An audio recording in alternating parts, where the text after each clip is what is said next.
Hi guys, welcome to the Art of Server. So in today's video, I'm going to be talking about my HP Z840, and I'm going to show you guys how to add additional storage bays to this machine. Now, if you recall, this machine has 4 built-in internal drive bays right here. And each of these are hot pluggable. You can pull out these trays. They're toolless trays, and you can install a hard drive in here and slide it right back in. And so there are 4 bays here that are connected to the onboard LSI SAS controller. And I've already flashed that to IT mode. And if you guys want to know how to do that, go check out that video. I'll leave a link in the corner for you. But that control actually has 4 additional available ports. And so now for most people who are building home servers, especially for a storage server, in my case, I'm actually using this just as a workstation machine. But I like to have a lot of storage in my workstation machines. And I know if you're building a NAS, you definitely want more storage. So these 4 bays are really not enough. And you have the additional ports available on that controller, so why not use them? So today I'm going to show you how to add additional hard drive bays to the HP Z840. And I'll mention some hints as far as the HP Z820 and Z800 if you're working with one of those instead. The Z840 is a little bit different, but we'll get into that in a little bit. Now, before I get into that, do me a favor and smash the like button for the YouTube algorithm. And if you're new to this channel and you like building home servers, especially using a workstation class machine or a rack mount server, consider subscribing to the channel. All right, let's get into it and unbox some components that I'm going to be using to add those hard drive bays. All right, so the first thing we're going to unbox here is one of these things, which I bought this one from Monoprice many years ago, but you can buy these from several other brands. They're kind of more or less identical. In particular, I like to use, if I don't find a good deal from somewhere else, I usually buy ICDoc, but you can also find them under iStar USA or Kingwin or something like that. So there's a bunch of different brands that sell these things, but these are basically hot swappable drive trays that fit into a 5 1/4 inch drive bay. So let's go ahead and open this one up. Now this one I don't think is available from Monoprice anymore. Like I said, I got this several years ago, but you can see here it converts two 5 1/4 inch bays to 3 3.5 inch SAS or SATA bays. So both SAS and SATA will work in this device.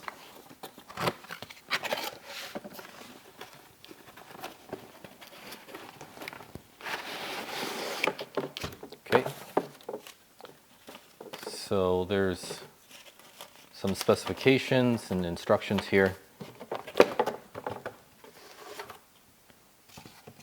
All right, so we've got a couple of SATA cables, 3 of them. So there's 3 bays in here. I'm not going to be using these, and I'll tell you a little bit more about that a little later on. We have keys.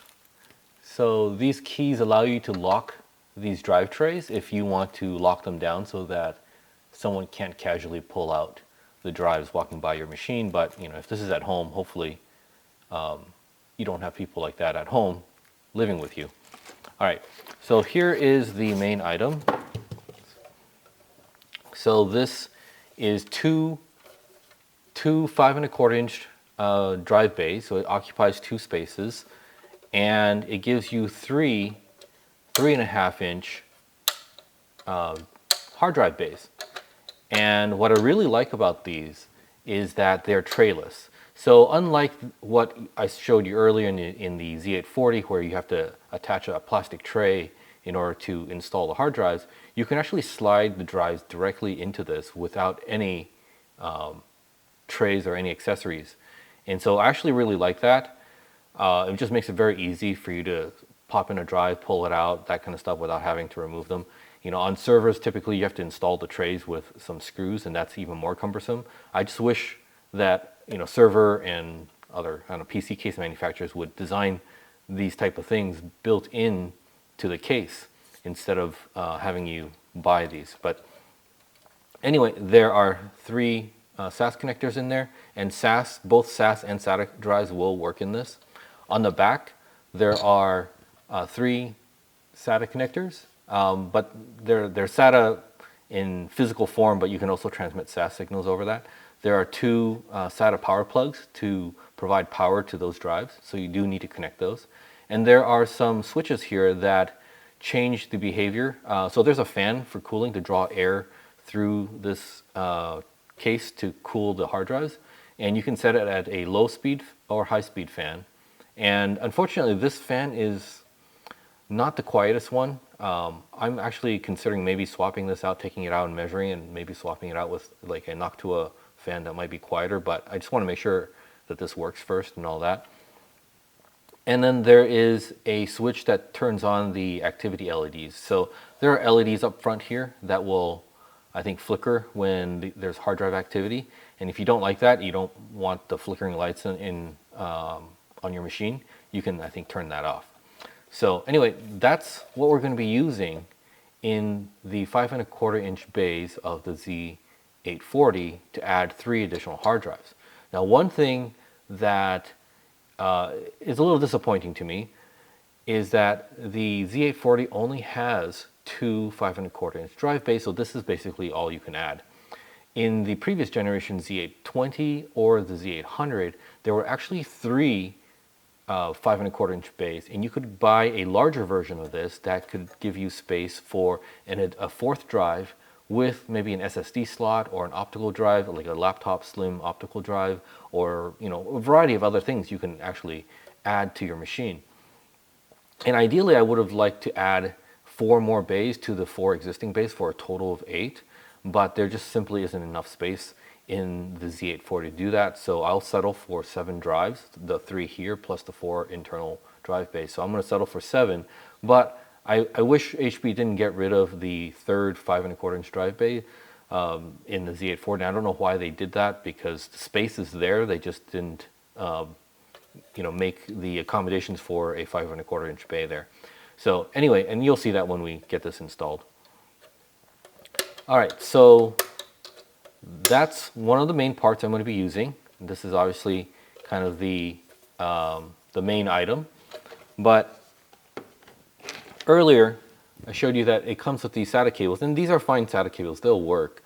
There's nothing wrong with them inherently, but I really like to use thin SATA cables so that I can make basically custom cables that will fit better. And so I'm going to be using these super micro SATA cables, and I sell these in my store. So if you're interested in these really, really thin SATA cables, go check them out. I'll leave a link down in the video description if you want to check these out. But basically, these are made by Amphenol, so it's a very high quality manufacturer. But I get these from Supermicro, so they have a Supermicro part number, which is CBL-0481L. And I'm going to be using these cables instead to make a custom cable to connect this to the onboard SAS controller. All right, so let's go ahead and start the installation. All right, guys, I have my Z840 laid on the side here. Let's go ahead and start taking things apart. So we'll have to remove this cover and take off the fan shroud. And there are some dummy trays currently in here, and to remove these, let me angle it like this so you guys can see a little bit better. Basically, you lift this up and these trays come right out. So these are just dummies. They don't really serve a purpose. All right, and so now we can put in this thing, and to slide this in, well, actually, before I slide this in, because I want to route the cable kind of underneath here, so let me get that cable together. All right, so off camera, I took those really thin SATA cables and I zip tied them together and put this sleeve on them and some heat shrink wrap to make this kind of custom cable for those 3 drive bays. And I figure kind of this grayish sleeve will kind of allow it to kind of blend into this machine since it's kind of silver and black mostly. So this end is to the SATA onboard SATA controller, and this will be to that drive cage. So I'm going to put this in first because I want the drive cage to be, I want this to be kind of behind the drive cage.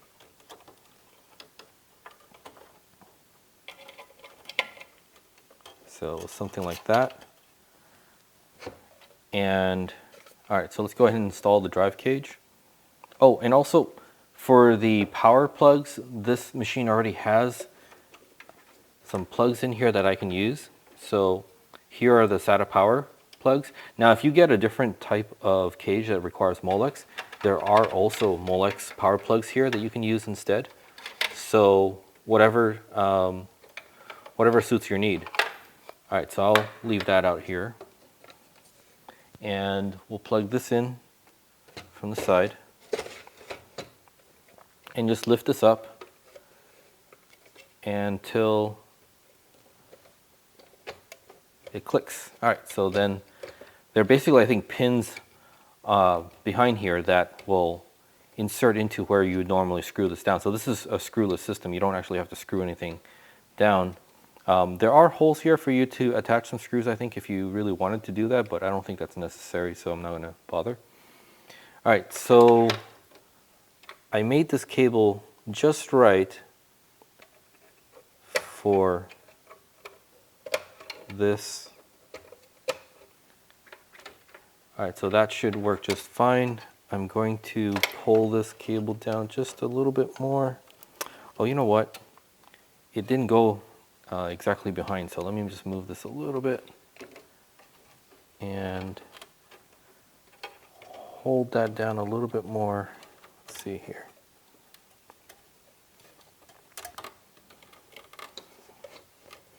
All right, there we go. That's a little bit better. And pull this down a little bit. Now, one thing you do want to make note of is that there's going to be a fan shroud going over this thing. So you don't want too much of this kind of protruding out that might obstruct the fan shroud mechanism that's going to go on top. So just be aware of that and make note of it, see how things fit. All right, and on this side, I think I'm going to just route this down underneath here towards the floor of the chassis, and we'll connect these plugs.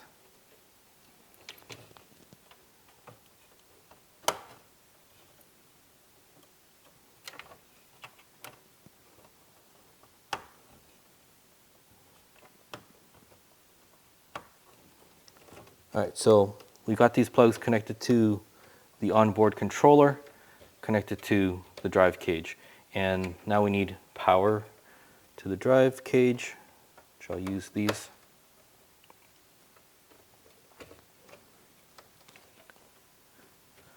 All right, so that's pretty much it. It's a pretty simple installation. Now I'm going to put the fan shroud back on, and I'm just going to go down slowly and make sure that these cables are not getting caught by anything.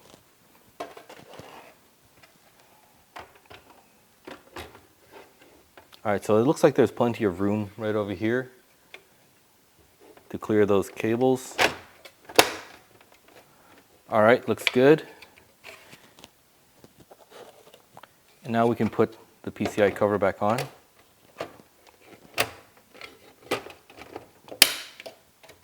All right, so that's it for the installation of that, but let's go ahead and put some of those drives into the chassis.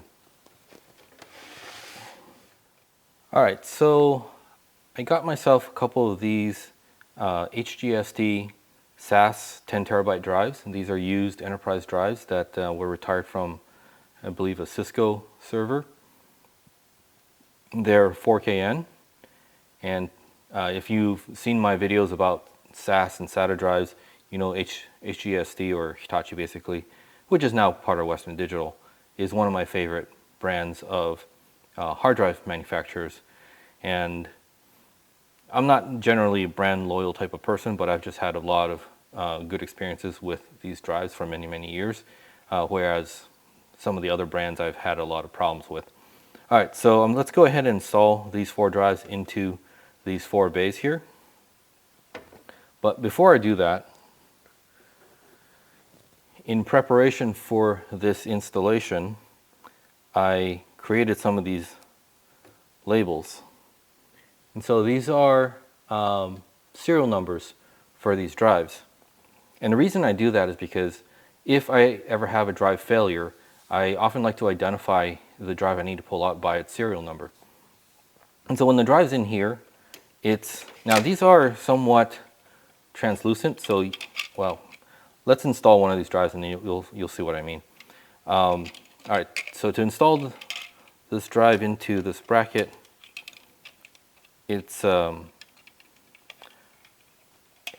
I like that it's toolless, but it's not the most intuitive thing. But you basically have to pull out these pins and get the 2 pins on the front side in first, and then you can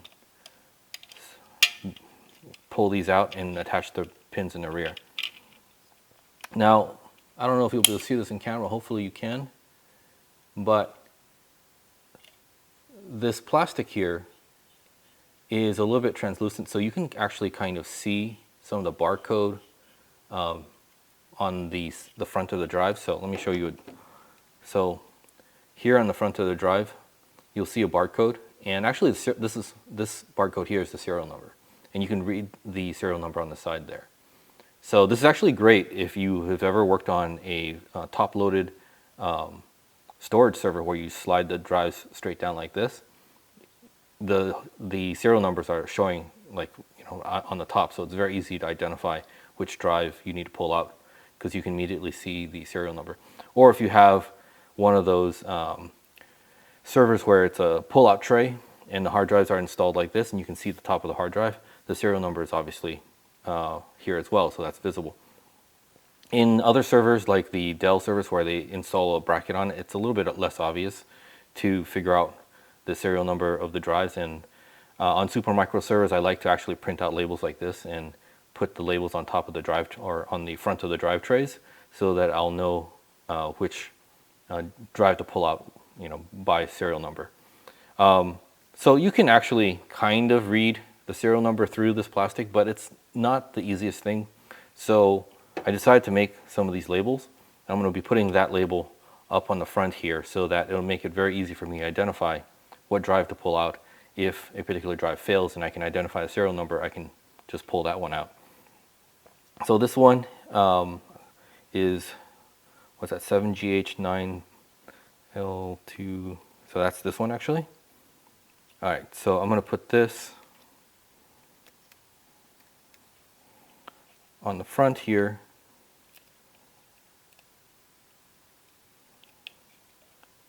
Make sure that's centered and straight.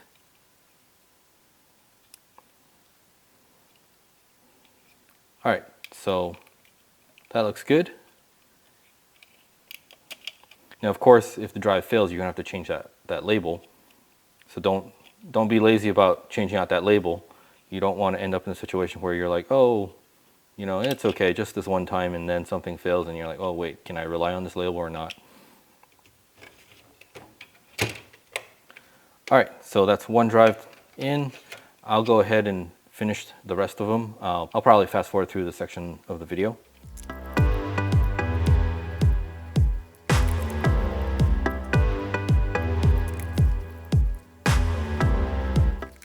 All right, so we've got the 4 internal drive bays occupied with the 10 terabyte SAS drives. Let's go ahead and install the drives in that cage we just installed.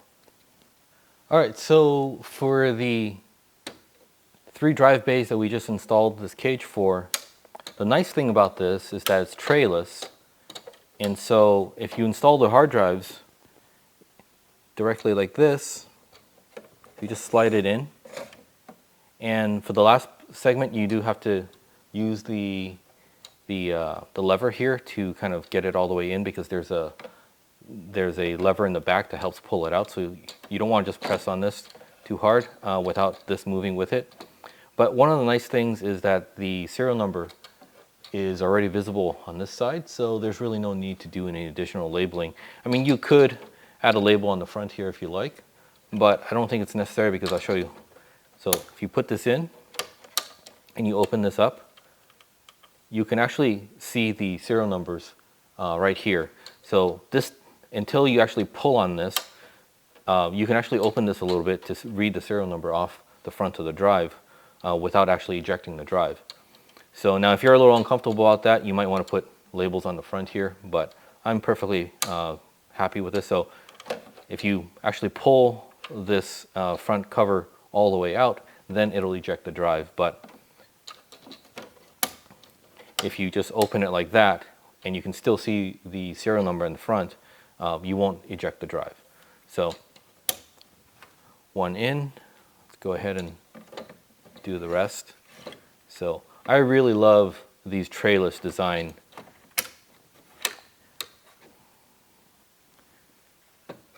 I think all hard drive bays should be designed like this. I don't know why they're not,